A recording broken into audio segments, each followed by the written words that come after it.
முதல்ல என்ன பிரச்சனை உங்களுக்கு தெரியுமா? இன்னைக்கு வரைக்கும் அவர் எதை ஆபரேஷன் பண்ணிருக்காரு எல்லாம் நினைச்சிருக்கீங்க. ஆமா, அவர் ஆபரேஷன் பண்ணதுக்கான காரணம் பாண்டியன் ஸ்டோர் டுடே பிரேமா இப்போ இருந்துட்டு அந்த சக்திவேல் வந்து இருக்காங்க. இருக்கும்போதே இப்போ போயிட்டு எல்லாருமே டாக்டர் இப்போ எப்படி இருக்காங்கன்றாங்க. இப்போ சாரி வந்து எங்களால் காப்பாற்ற முடியலன்றாங்க. என்ன சார் டாக்டர் சொல்கிறீங்கன்றாங்க. ஆமாம், இப்போ வந்து அவங்களுக்கு கேன்சர் இருக்கிறது தெரியும், அதனால் அவங்களுக்கு பிளட் கேன்சர் வேறு, அதனால் உயிர் காப்பாற்ற முடியலன்ட்டு சொல்லிட்டு டாக்டர் சொல்லிட்டாங்க. சொன்ன உடனே குடும்பம் பயங்கரமாக வந்து கதறி அழுறாங்க.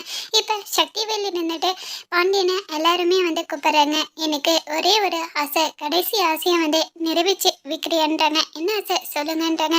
எப்போவுமே இந்த குடும்பம் வந்து பிரிஞ்சு போகக்கூடாது, அதனால சக்திவேலும் வந்து அவங்க பொண்ணும் வந்து நீங்கள் கல்யாணம் பண்ணி வைக்கணும்னு சொல்லிட்டு சொல்லிடுறாங்க. இதை கேட்ட உடனே எல்லாருமே பயங்கரமாக ஷாக் ஆக்குறாங்க. கண்டிப்பாக பாண்டியன் இருந்துட்டு ஆறுதல் சொல்கிறாங்க. கண்டிப்பாக நான் வந்து உங்கள் பொண்ணை வந்து கட்டிக்கிறேன், நீங்கள் எதை பற்றியும் கவலைப்படாதீங்கன்ட்டு சொல்லிட்டு ஆறுதலாக சொல்கிறாங்க.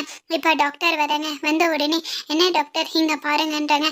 உங்களுக்கு எந்த பிரச்சனையும் இல்லை, இது 2 நாளைக்கு மாத்திரை எல்லாமே தாங்க, அதுக்கப்புறமா எல்லாமே சரியாயிரும்ன்ட்டு சொல்லிட்டு சொல்கிறாங்க. இதை கேட்ட உடனே எல்லாருமே ரொம்ப ஹாப்பியாகிறாங்க.